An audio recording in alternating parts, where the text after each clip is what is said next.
Ever get that feeling like you've stumbled across an artist and their brain just works differently? They leave behind all this work and you're left going, how? How did they even see the world? Yeah, I know what you mean. Today, we're tackling someone just like that, Bob Camblin. He was really something. Iconoclastic, definitely enigmatic. A lot of mystery there. To figure him out, we've got a pretty good stash of clues, though. Right. We've got Camblin's own words, his writings, a biography, a YouTube analysis of one of his paintings, drawback, and even a reflection from Earl Staley, his friend, fellow artist. Our mission, as always, is to dig into this material, see if we can pull out the big themes and ideas that drove Camblin's art and life, give you all a glimpse into how he saw the world. So where do we even start with someone as complex as Bob Camblin? Well, I think a good place to start is usually the beginning, his origin story. Camblin was born in Oklahoma in 1928. And, his artistic journey really began at the Kansas City Art Institute. That's where he honed his skills, right? Exactly. But then, this Fulbright scholarship to Italy, that seems like a major turning point. The Uffizi Gallery, masterpieces everywhere you look, that makes sense. But then the Capuchin Catacombs, that's a bit of a curveball. How do you think these two very different experiences shaped his artistic development, especially early on? Well, think about those contrasting influences. On one hand, you have the Uffizi Gallery, the Renaissance masters, the beauty, the humanism of it all, Botticelli, the birth of Venus, Primavera. Incredible. And then on the other hand, you have the Capuchin Catacombs, which are a bit more macabre. Yeah, skeletal remains arranged almost artistically. Right, exactly. Camblin even referred to them as mummies. This juxtaposition, the beauty and the macabre, I think it really speaks to that duality that you see throughout his work. Fascinating. So he comes back from this intense Italian experience and he starts teaching, holds positions at several universities, eventually landing at Rice University in Houston. That's where he meets Earl Staley and Joe Tate. And together they form B&E Productions and Holding Firm, these collaborative ventures. They seem to contrast with that more solitary academic world he was in. What do you make of that? Well, it's interesting, right? You have this tension between the structure of academia and Camblin's desire to push boundaries, to experiment, to collaborate. I think groups like B&E Productions and Holding Firm were his outlets, places where he could explore art more spontaneously, less traditionally. Outside those academic norms. And then in 1976, boom, he just leaves that stable teaching career behind, commits to a nomadic life, fully dedicated to his art. That takes guts, doesn't it? Traveling everywhere, funding his life through sales and commissions. It just shows how dedicated he was to his vision. It really does. Art wasn't just a job for him. It was everything. A calling. Okay, so we're starting to get a picture of his background, his dedication. Now let's dive into his actual philosophy, his ideas. The Quotes and Other Mysteries document is full of these little nuggets of wisdom. He talks about the importance of common sense and what he calls the perfectly average. That's how he saw it. You got to understand the ordinary to appreciate the extraordinary. Miracles of science, magic. He even predicted they'd eventually merge into this bright gray. Bright gray. That's not a color you hear every day. Right, it makes you think, doesn't it? Like, what did he mean by that? It's not a dull gray. No, it's bright. It's like he's saying the line between science and magic, logic and intuition. It's blurring. And something new is emerging. And intuition, oh man, he was all about intuition. Wow. He straight up says the sixth sense is without a doubt. He really believed in trusting your gut. Oh, absolutely. Intuition was fundamental to his process. Not overthinking things, just going with that gut feeling. That's how he created. Makes you wonder if that's what led him to such a drastic life change. Then he talks about finding completion in nature, surrendering to it. There's a real humility there, like not trying to impose your will on the world, just being a part of it. And evolution, he saw it as doing your best, amplifying your actions, believing. It's like a personal growth manifesto for him. Yeah, it wasn't about raw talent for him. It was about putting in the work, having faith in the process, and believing in your own ability to grow. Patience and freedom. He Yeah. put those two together, and then he threw in the power of silence to maintain reality. That's an interesting combo. It is. It's like he's saying you need both discipline and a willingness to explore, but also you need silence, that stillness, to see the world clearly. To cut through the noise. And get this, he even talks about how the purpose of art is evolving. It's not just art for art's sake anymore, it's art for life's sake, art for survival's sake. What do you think he meant by that? Well, I think he saw art as something vital, something essential for individuals and society, not just something pretty to look at. And then he says, step off the train of thought. He actually uses those words. Step off the train of thought. to find power, to find laughter. It's like he's saying, break free from those rigid thinking patterns, and you'll find something truly amazing. Yeah, he's encouraging us to get out of our heads, to tap into something deeper, something more intuitive. More playful, too. And then there's that one, when you think, don't act. When you act, don't think. I mean, that's Zen, right? It is. Be present. Don't overthink it. Just act. Or when you're thinking, be fully in that mental space, not distracted by action. He's got these beautiful observations about the cosmos, about nature. You can tell he was really paying attention to the world around him. Absolutely. Finding beauty in the everyday. Then he goes on to differentiate between argument and communication, even between learning and communicating. What do you make of that? Well, he's pointing out that communication is more than just talking. It's about truly understanding, connecting with someone on a deeper level. And change. He compares revolution and evolution, individual and collective understanding. It's like he's mapping out how change happens on both a personal and a societal level. He's acknowledging that change can be sudden and dramatic, but it can also be gradual, a slow unfolding, and both are necessary. Then he drops these little bombshells like less only is. What do you think he meant by that? That's a deep one. It's like he's saying truth is found in simplicity. Strip away all the unnecessary stuff, and what's left is what truly matters. And then this, the artist today is the only free agent. That's a pretty bold statement. Right. It speaks to the autonomy of the artist, their freedom to create without being bound by societal expectations or constraints. To see the world differently. Yeah. And he separates believing from knowing. He connects knowing with that direct mystical experience. It's like he's saying there's a difference between accepting something as true, because someone told you, and truly experiencing it for yourself. That deep, intuitive knowing. Then he ties together awareness, familiarity, and creativity. It's like he's laying out his own theory of knowledge. Yeah, how we come to understand the world. He saw it as a dynamic process, a combination of observation, immersion, and that spark of creative insight. And he calls cynicism destructive creativity, which is just such a powerful way to reframe that negativity. It is. It's like he's saying cynicism comes from a place of creative energy, but it's misdirected. It doesn't build, it tears down. And then he says something about how we might lose the magic if we understand everything. It's like he's saying there's value in mystery and not having all the answers. Sometimes overanalyzing takes away from the wonder. Then he gives us what seems like his artistic mantra: draw, teach, search, reveal, always framed in paradox. It sounds like the core of his creative process. It does. Creation, sharing, exploration, revelation, and always within that framework of paradox, because life is full of contradictions. He's got some thoughts on the art world, too. He calls for a return to naivete, questions the role of critics. He felt like the art world had become too intellectualized, too focused on market trends. He wanted a more genuine, unmediated experience of art. And nonverbal communication. He stressed that in both drawing and concept. Yeah, it's about the power of images, the ability of art to communicate beyond words. He talks about finding your mystic switch, that personal trigger for true insight, such an individualistic concept. Right, it's like that internal compass guiding you towards truth and understanding. It's different for everyone. And process over outcome. He was all about that. Learning from your failures, embracing the journey. Absolutely. It's about experimentation, not being afraid to make mistakes, because that's how you learn and grow. Then he gives us that classic, we have nothing to fear but fear ourself. So simple, yet so profound. It speaks to how we often create our own limitations. We hold ourselves back. And he says everyone is a mirror. And that reflection, that's the magic. He's highlighting that interconnectedness, how we learn and grow through our interactions with others. They reflect back to us parts of ourselves we might not see otherwise. And magic. He distinguishes between magic for power and magic for seeing. He was clearly more interested in the seeing, in understanding the world, not controlling it. Definitely. He valued insight, perception, not manipulation. And then this kind of spooky idea, real seeing has its own property of deception.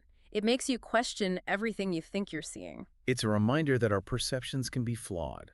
We don't always see things as they truly are. He brings up the artist's dilemma in a disposable art culture, always having to balance novelty and technique. It's that tension between creating something fleeting, something trendy, and creating something with lasting value. And the limits of communication. He basically says true understanding can only be transferred through experience. You can't just tell someone how to feel something, how to understand something deeply. They have to experience it for themselves. Like art, you can't just describe a painting, you have to see it. Exactly. He also reminds us there are no mistakes, which is pretty freeing for an artist. It's about trusting your instincts, following your creative impulses. It's about letting go of perfectionism and allowing yourself to explore. And his reflections on pride and the inevitable fall, it's not just a simple rise and fall, it's more cyclical, more complex than that. He's talking about the ego, how it can inflate and then deflate, and how those experiences, both the highs and the lows, shape us.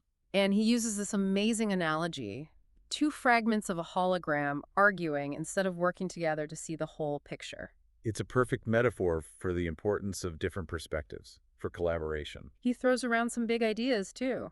Cycles of chaos and order, the hologram. He's talking about the interconnectedness of everything. He's painting a picture of a universe where everything is linked, where chaos and order are constantly interacting. And he presents different ways of seeing the universe, as finite, as steady state, as happening all at once. He's encouraging us to be open to different possibilities, to consider alternative perspectives. He talks about being aware of history as something we're living in, past, present, and future, all at once, all to dream of how it works. It's a beautiful way to think about time, not as a linear progression, but as a multidimensional experience. And time travel through enlightenment. That's a mind bender. It suggests that through deep insight, we can transcend the limitations of linear time. He contrasts the path of least resistance for a hawk and a snake with the complexities of human existence. We tend to make things more complicated than they need to be, don't we? The cyclical nature of existence. Beginning, ending, returning. It's a theme you see everywhere. Birth, death, and rebirth. Ah. A fundamental pattern of the universe. He brings up his Irish heritage, too. Tells a story about Louis Sullivan and the concept of honor. It shows how much our personal experiences and cultural background influence us. Absolutely. And the tension between futility and provocation. He encapsulates it in that Italian phrase, dolce far niente, the sweetness of doing nothing. Right. Sometimes it's okay to just be, to embrace the stillness. He describes trapped potential as a phoenix frozen in a salty shell. That's such a powerful image. It evokes a sense of longing, of a struggle to break free. And then he brings in all these quotes from different thinkers. Alan Watts, William James, Sartre, a Zen proverb, Bergson, Teilhard de Chardin, Lamarck, Koestler, Jung, Yeah, he was on a roll. John Fowles, Dostoevsky, Salinger, Updike, Barth, Durrell, Huxley.